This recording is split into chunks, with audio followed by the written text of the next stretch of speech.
Hi everyone. It's been a very long time since I've done a video. I've been growing as a person, not just the hair. The growing pains have been a whirlwind, but I think I'm finally in a better place.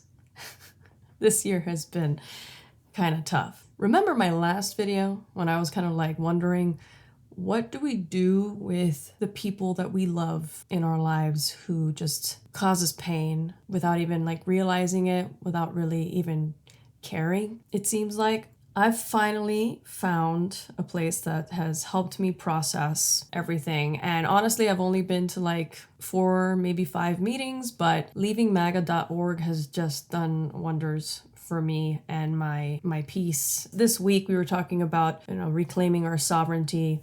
And that's exactly what it feels like. It feels like I'm finally kind of reclaiming my sovereignty.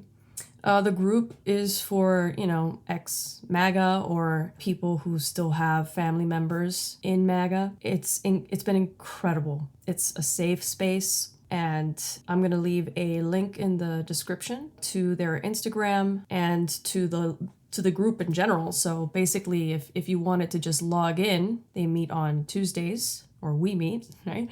We meet on Tuesdays at 4 p.m. PST, but I believe that's 7 Eastern Standard Time. Recently, it hasn't just been the group that has helped me process a lot of this and has helped me think about what my next steps are going to be in regards to reconnecting with people who I distanced myself from over what they believe is politics and what I believe is just common decency. We're still not, 100% agreeing. We're not, talking very much, but it's a lot better than no talking at all. Like I said, I love them. I want to keep them in my life, but sometimes we do have to take a step back from people who continue to cause us pain, whether they intend it or not. You shouldn't feel guilty. I felt guilt. I still feel guilt, but I know that if you're around people who have the flu and you start to feel bad, then it's probably a good idea to build up your immune system before you go hang out with people who have the flu. We got to work on ourselves first. And I've had to face my own like self-righteousness a lot more often, not just because of the group, as I mentioned, but this book called Calling In by Loretta.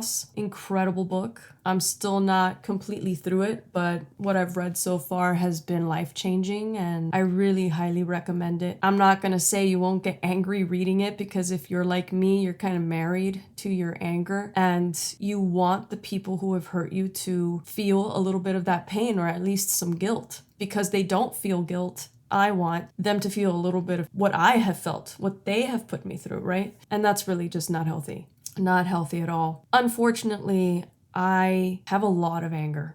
It comes from trauma, and I get that. And as much as I want to get rid of it, it's like, it's scary to think about the steps I have to go through in order to deal with all that, to face things that I sort of feel like I've worked through, but in reality, I haven't. So that's going to be a journey. And I don't know when I'll be ready to start taking steps towards that journey, but I know that it's where I want to go. In my heart, I want to go. I want to move past the anger. I just don't want to feel so triggered anymore.